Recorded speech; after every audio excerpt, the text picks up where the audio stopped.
বৃষ্টির রাতে আমাকে একা পেয়ে অপরিচিত লোক তার বাসায় নিয়ে যেভাবে কাজ করল, গল্পটি সম্পূর্ণ শুনলে আপনাদের মেশিন দিয়ে টপ টপ করে পানি চলে আসবে। আপনারা হাতের কাজ করতে বাধ্য হবেন, তাই হাতের কাজ করার আগে হাতের কাছে অবশ্যই টিস্যু রাখবেন। হ্যালো বন্ধুরা, আমার নাম প্রিয়াঙ্কা এবং আমি একটি আইটি কোম্পানিতে কাজ করি। আমি খুব সুন্দর একটি মেয়ে, আমার বয়স 25 বছর।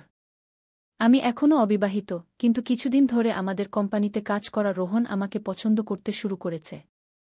আমরা দুজন একসাথে কাজ করতাম এবং অনেক সময় একে অপরের সাথে কাটিয়েছি। আমিও রোহনকে পছন্দ করতে শুরু করেছিলাম। সে খুব হাসিখুশি ছিল এবং সবসময় মজা করত। তার সাথে সময় কাটাতে আমার ভালো লাগত। মাঝে মাঝে আমরা দুজন বাইরে রেস্তোরাঁও খেতে যেতাম। একসাথে 1 বছর কাজ করার পর রোহন আমাকে বিয়ের প্রস্তাব দেয় এবং বলে, প্রিয়াঙ্কা, আমি তোমাকে ভালোবাসতে শুরু করেছি। তুমি খুব সুন্দর এবং আকর্ষণীয়। তুমি আমার জীবনে এসে আমার জীবনকে সাজিয়ে দাও। তুমি কি আমাকে বিয়ে করবে? আমি খুশি হয়ে তার প্রস্তাবে হ্যাঁ বলেছিলাম এবং সে সম্পর্ক নিয়ে আমার বাড়িতে আসে। আমার পুরো পরিবার তাকে খুব পছন্দ করেছিল। সে ঠিক সেই ধরনের ছেলে ছিল যেমন আমার বাবা মা চাইতেন। রোহনের পরিবারও আমাকে পছন্দ করেছিল। আমাদের দুজনের পরিবারের সম্মতিতে আমাদের বিয়ে ঠিক হয়ে গিয়েছিল। বিয়ের তারিখ ছিল 20 দিন পর। বাড়িতে বিয়ের প্রস্তুতি জোরে সোরে চলছিল, কিন্তু আমি তখনও অফিসে যাচ্ছিলাম। আমি ভেবেছিলাম বিয়ের 2 দিন আগে ছুটি নেব, কারণ প্রাইভেট কোম্পানিতে ছুটি পাওয়া একটু কঠিন। মা বাবা বলেছিলেন, তুমি প্রস্তুতির চিন্তা করো না, সব ঠিক হয়ে যাবে। তাই আমি নিশ্চিন্ত ছিলাম এবং সব প্রস্তুতি আমার পরিবারই করছিল। আমার ভাইজা সবসময় আমার সাথে মজা করত, কিন্তু আমি ভেতরে ভেতরে খুব খুশি ছিলাম যে এখন আমার জীবনে একটি নতুন মোড় আসতে চলেছে। আমার একাকিত্বপূর্ণ জীবনে এখন আমাকে ভালোবাসা মিলবে এবং যে জিনিস প্রতিটি মানুষের দরকার সেটিও মিলবে। এখন আমি সবসময় রোহনের চিন্তায় মগ্ন থাকতাম। রোজ রাতে ফোন করে রোহন আমার সাথে সুহাগরাতের কথা বলত এবং আমি সেই চিন্তায় ডুবে যেতাম। আমার অফিসের লোকেরাও আমাদের দুজন নিয়ে মজা করত। সবকিছু ঠিকঠাক চলছিল, কিন্তু আমার জীবনে একটি নতুন ঝড় আসার জন্য অপেক্ষা করছিল, যা সম্পর্কে আমি সম্পূর্ণ অজানা ছিলাম। একদিকে আমি রোহন এবং আমার নতুন জীবনের নতুন স্বপ্ন দেখতে শুরু করেছিলাম, অন্যদিকে আমার জীবনে একটি ভূমিকম্প আসতে প্রস্তুত ছিল এবং আমি জানতাম না যে এটি আমাকে এমনভাবে ধ্বংস করে দেবে। একদিন রোহন অফিসে আসেনি কারণ তার অসুস্থতা ছিল। এই কারণে আমাকে অফিসে বেশি কাজ করতে হচ্ছিল। কাজ শেষ হতে হতে রাত 10টা হয়ে গিয়েছিল। বাড়ি যেতে আমার অনেক দেরি হয়ে গিয়েছিল। আমি তাড়াতাড়ি আমার পার্স নিলাম এবং বেরিয়ে গেলাম। তারপর আমি রাস্তায় অটোর জন্য অপেক্ষা করতে লাগলাম, কিন্তু তখনই আবহাওয়া খারাপ হতে শুরু করল এবং বৃষ্টি শুরু হয়ে গেল। দাঁড়ানোর কোনো জায়গা ছিল না, তাই আমি বৃষ্টিতে ভিজতে লাগলাম। এত রাত হয়ে যাওয়ার কারণে কোনো অটোও পাচ্ছিলাম না। আমি অনেকক্ষণ ধরে অটোর জন্য অপেক্ষা করছিলাম। আমি এখন দাঁড়িয়ে দাঁড়িয়ে বিরক্ত হতে শুরু করেছিলাম। আমি খুব খারাপভাবে ভিজে গিয়েছিলাম। তখনই আমার সামনে একটি বড় গাড়ি এসে দাঁড়াল। গাড়ির জানালা থেকে একটি যুবক বলল, গাড়ির ভিতরে চলে আসো, বৃষ্টিতে দাঁড়িয়ে থাকলে অসুস্থ হয়ে পড়বে। আমি তাকে দেখে চিনতে পারলাম, এটি আমার অফিসের নয়, বরং আমার সামনের অফিসে কাজ করে।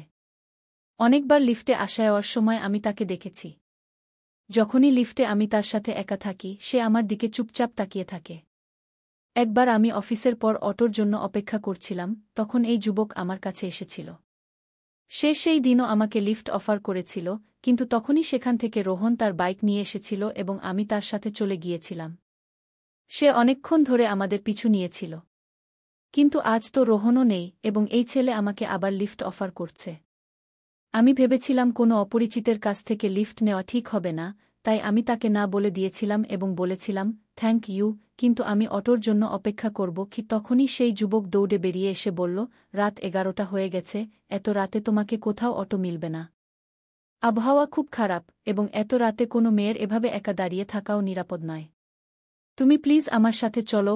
এখন সে সেখানেই দাঁড়িয়ে আমার উত্তর সুরাপ্রাপ্তির জন্য অপেক্ষা করেছিল এবং আমাকে তার একটি শার্ট ও প্যান্ট দিয়ে বলল, এটি পরিধান করো। সে ঘর থেকে বেরিয়ে গিয়েছিল। আমি আমার শরীর মুছছিলাম, তখনই আমার চোখে পড়ল সামনে থাকা হেয়ার ড্রায়ার।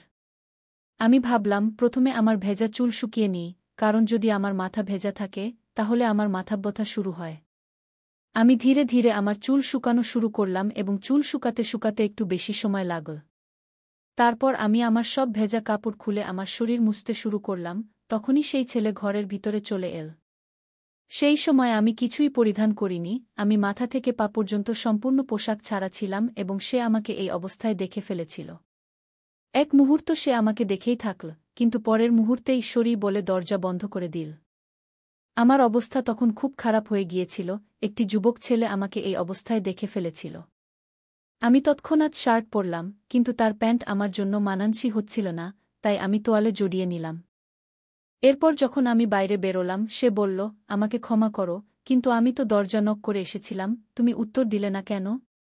তখন আমার মনে পড়ল যে সে দরজায় নক করেছিল, কিন্তু আমি এতটাই বিভ্রান্ত ছিলাম যে কিছু বলতে পারিনি। আমি বললাম, যা ঘটেছে তা আমারই ভুল ছিল, আমার মন অন্য কোথাও ছিল। আমি বললাম, তোমার প্যান্ট আমার জন্য মানানসই হচ্ছে না। সে বলল, চিন্তা করো না, আমি তোমার কাপড় ওয়াশিং মেশিনে দিয়েছি, এতে সম্পূর্ণভাবে কাপড় শুকিয়ে যাবে, আধা ঘন্টা লাগবে। এরপর তুমি তোমার কাপড় পরে আরামের সাথে বাড়ি যেতে পারবে। সে আমার কাপড় শুকাতে দিল, তারপর বলল, চলো কিছু খাবার বানাই, তুমিও খেয়ে নাও। আমরা দুজনেই রান্নাঘরে চলে গেলাম এবং সে অমলেট ও চা বানাতে শুরু করল।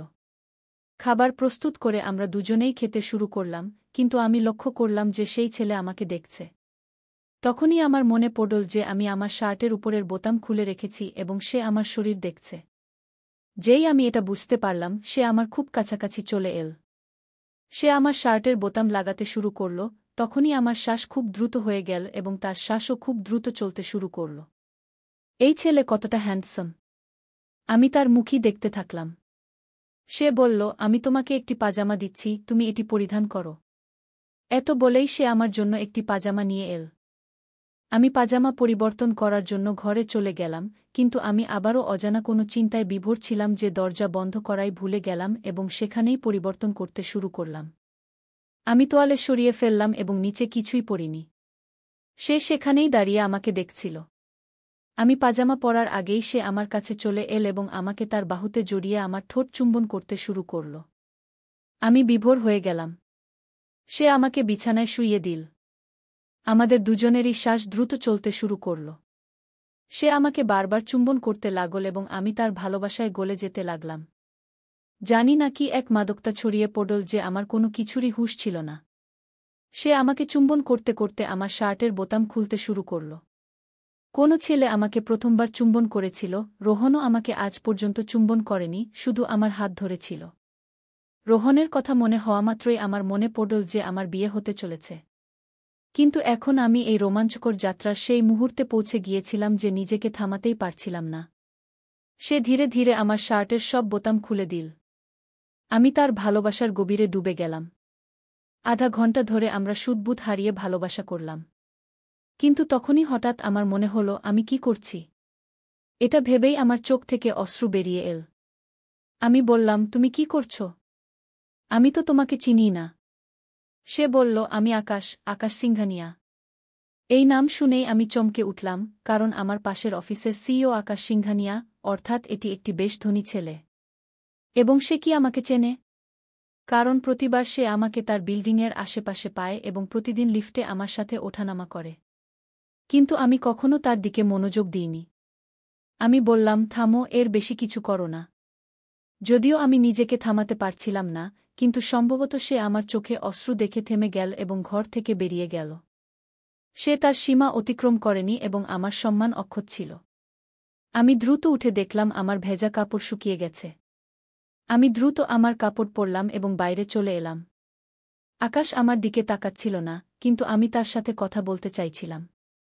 সে আমার দিকে না তাকিয়েই বলল, চলো প্রিয়ঙ্কা, আমি তোমাকে বাড়ি ড্রপ করে দিই। আমরা দুজনেই গাড়িতে বসলাম।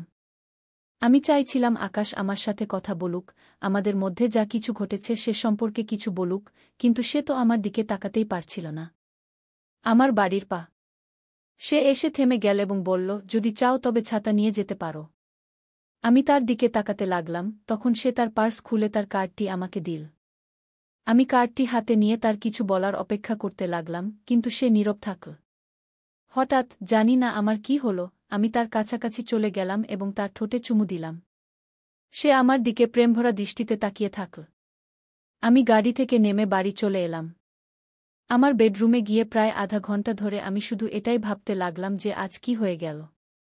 তখনই আমি তার কার্ডটি দেখলাম, যেখানে তার ফোন নম্বর ছিল। ভাবনা ছাড়াই আমি তার নম্বর ডায়াল করলাম। আকাশ ফোন তুলে নিলে আমি বললাম, আমি প্রিয়াঙ্কা বলছি। আজ যা কিছু ঘটেছে। সে আমার কথা মাঝেই কেটে দিয়ে বলল, আমি সেটাই ভাবছি। আমার বিছানায় শুয়ে শুয়ে সেই স্মৃতিতে ডুবে আছি। সেটা আমার জীবনের সবচেয়ে সুন্দর মুহূর্ত ছিল। জানি না আমার হৃদয়ে কি হয়েছিল, এটি কি ধরনের টান ছিল যে আমি আকাশের দিকে আকৃষ্ট হচ্ছিলাম। আর এইসব ভাবতে ভাবতে আমি ঘুমিয়ে পড়লাম। পরের দিন সকালে উঠে আমি মোবাইল নিয়ে আকাশকে গুড মর্নিং মেসেজ পাঠালাম। আজ শনিবার ছিল এবং আমাদের ছুটি ছিল। এর মানে আজ আমি আকাশকে দেখতে পাব না। সঙ্গে সঙ্গে তার জবাব এল, আজ কি করছ? আমাকে আজ বিয়ের শপিং করতে যেতে হবে, কিন্তু আমি তাকে লিখলাম যে আজ আমি ফ্রি আছি। এটি ভালোবাসা ছিল নাকি কিছু অন্য কিছু জানি না। সে লিখল, আমার বাড়িতে লাঞ্চে চলে আসো। 12টার মধ্যে চলে আসো, আমি লাঞ্চ তৈরি করে রাখব। আমি ঘড়ি দেখলাম, তখন 10টা বেজে গেছে। আমি দ্রুত প্রস্তুত হয়ে গেলাম এবং আমার মা-বাবাকে বললাম যে আমি একা শপিং করতে যাচ্ছি। আজ আমাকে রোহনের সাথে দেখা করতে হবে, কিন্তু তার আগে আমি আকাশের সাথে দেখা করতে চাইছিলাম। আমাদের মধ্যে যা কিছু ঘটেছিল তা আমার জীবনে এক ধরনের ভূমিকম্প এনে দিয়েছিল। আমি আকর্ষিত হয়ে তার বাড়িতে 12টার মধ্যে পৌঁছে গেলাম। আমাকে দেখে সে হাসল এবং বাড়ির ভেতরে ডেকে নিল। সে বলল, খাবার তৈরি আছে, আগে খেয়ে নিই, তারপর কথা বলব। খাওয়ার পর আমি বললাম, দেখো আকাশ, গতকাল যা কিছু ঘটেছে সেটা কিভাবে যেন হয়ে গেল। আমার বিয়ে ঠিক হয়ে গেছে এবং 19 দিন পর আমার বিয়ে। আমার কথা শুনে তার মুখে রাগ স্পষ্ট দেখা যাচ্ছিল, যেন সে আমাকে হারাতে চায় না। সে কি আমাকে ভালোবাসে? এটা বলে আমি সেখান থেকে যেতে লাগলাম। হঠাৎ সে আমার হাত ধরে বলল, যদি তোমার ইচ্ছা পরিবর্তন হয়, তবে আমি তোমার জন্য অপেক্ষা করব। তার চোখে আমি আমার জন্য ভালোবাসা দেখতে পাচ্ছিলাম। তার একটি স্পর্শে আমার পুরো শরীরে এক ধরনের কম্পন শুরু হয়ে গেল। আমি কেন এত দুর্বল হয়ে পড়ছি? আমি তৎক্ষণাৎ তার কাছাকাছি চলে গেলাম এবং তাকে জড়িয়ে ধরে একটা আলিঙ্গন করলাম। সে আমাকে একদম পাগল করে দিচ্ছিল। অনেক কষ্ট করে তার থেকে আলাদা হয়ে আমি বেরিয়ে এলাম এবং রোহনের সাথে আবার শপিংয়ে ব্যস্ত হয়ে পড়লাম। রাতে যখন বাড়ি ফিরলাম তখন রোহনের ফোন এল। কিন্তু জানি না কেন, এখন তার সাথে কথা বলার কোনো ইচ্ছাই হচ্ছিল না। যে রোমান্স আমাদের মধ্যে ফোনে হতো তাতে আমার মন লাগছিল না। আমি বললাম, রোহন, আমি খুব ক্লান্ত, কাল কথা বলবো। এত বলে ফোন রেখে দিলাম। এবং না চাইলেও আমি আকাশকে কল করলাম। আকাশ ফোন তুলতেই জিজ্ঞাসা করল, আজ কি করেছ সারাদিন? আমি বললাম, আমি রোহনের সাথে বিয়ের শপিংয়ে ব্যস্ত ছিলাম। তুমি কি করেছ? সে বলল, শুধু তোমার ভাবনায় ডুবেছিলাম। সেই ভাবনা মন থেকে বেরোতেই চায় না। যদি কাল ফ্রি হও তবে প্লিজ লাঞ্চে চলে আসো। আমি বললাম, আমি আসব না। তুমি জানো আমার বিয়ে হতে চলেছে। এত বলে ফোন রেখে দিলাম। কিন্তু জানি না সে কি শক্তি ছিল যে পরের দিন 12টায় আবার আমি তার বাড়িতে পৌঁছে গিয়েছিলাম। আকাশ আমাকে দেখে মুচকি হাসতে লাগল এবং তারপর আমাকে ভিতরে ডেকে নিল। খাবার খাওয়ার পর আমরা দুজন সোফায় বসেছিলাম। হঠাৎ সে আমার উপর ঝাঁপিয়ে পড়ল এবং আমাকে ভালোবাসতে শুরু করল, আমাকে চুমা দিতে লাগল এবং বলল, তুমি তো বলছিলে যে আমি আসব না, তাহলে কিভাবে চলে এসেছ? তুমিও কি তাই অনুভব কর যা আমি করি? তাহলে এই দূরত্ব কেন? আসো, এই দূরত্ব মিটিয়ে দেই কি? তার কথায় আমি মাতাল হতে শুরু করেছিলাম, আমি তার ভালোবাসা অনুভব করতে শুরু করেছিলাম। সেই মুহূর্তে আমি এতটাই ডুবে গিয়েছিলাম যে সে আমাকে সম্পূর্ণভাবে নিজের করে নিয়েছিল। যখন আমার জ্ঞান ফিরে এল তখন অনেক দেরি হয়ে গিয়েছিল। 18 দিনের মধ্যে আমার রোহানের সাথে বিয়ে আছে, কিন্তু আমি সম্পূর্ণভাবে আকাশের হয়ে গিয়েছি। আকাশ বলল, এখন তুমি আমার, আমি তোমাকে ছাড়তে পারব না। চলো আমার সাথে। সে আমাকে নিয়ে তার গাড়িতে আমার বাড়িতে চলে গেল এবং সরাসরি আমার বাড়ির ভিতরে ঢুকে পড়ল। তারপর আমার মা-বাবাকে ডাকতে শুরু করল। আমার মা-বাবা এসে তাকে খুব অদ্ভুত দৃষ্টিতে দেখতে লাগলেন। আকাশ নিজের পরিচয় দিল, তারপর বলল, আপনাদের মেয়ে এবং আমি এক হয়ে গিয়েছি, এখন আলাদা হতে পারব না। তার এই কথায় আমার মুখ সম্পূর্ণ লাল হয়ে গেল। সে কিভাবে আমার মা-বাবাকে এই কথা বলল? আমার মা-বাবা বড় চোখ করে আমার দিকে তাকাতে লাগলেন। বাবা বললেন, কিন্তু মেয়ে, কিছুদিন পর তো রোহানের সাথে তোমার বিয়ে হতে যাচ্ছে। কিন্তু তখনই আকাশ তার পকেট থেকে একটি বাক্স বের করল। যখন সে বাক্সটি খুল, তার ভিতরে একটি আংটি ছিল। সে সেখানেই দাঁড়িয়ে আমার মাথায় সিঁদুর দিল এবং বলল, এখন থেকে প্রিয়াঙ্কা আমার স্ত্রী। কুশে আমার হাত ধরে আমাকে নিয়ে তার বাড়িতে চলে গেল। তারপর কি বলবো, সেই ভূমিকম্পের সঙ্গে আমি ভেসে গিয়েছিলাম। রোহানের হৃদয় ভেঙে গিয়েছিল, কারণ আমাদের বিয়ে ভেঙে গিয়েছিল। আমার মা-বাবা যেন বিশ্বাসই করতে পারছিলেন না যে কি ঘটেছে। আমিও কিছু বুঝতে পারিনি যে কিভাবে আমি একটি অচেনা ছেলের এত কাছে চলে গিয়েছিলাম যে নিজের বিয়ে ভেঙে তার সাথে বাড়ি বেঁধে নিয়েছিলাম। কিন্তু সম্ভবত এটাই ভালোবাসা। অনেক সময় ভালোবাসায় আমরা আমাদের জ্ঞানবুদ্ধি হারিয়ে ফেলি, এবং এটাই আমার সাথে ঘটেছিল। বন্ধুরা, আমাদের এই গল্পটি কেমন লাগলো অবশ্যই আপনারা কমেন্ট করে জানাবেন। যদি ভালো লেগে থাকে তাহলে অবশ্যই পরবর্তী গল্পের জন্য আমাদের চ্যানেলটি সাবস্ক্রাইব করে আমাদের সাথেই থাকবেন। ধন্যবাদ আপনাদের সবাইকে।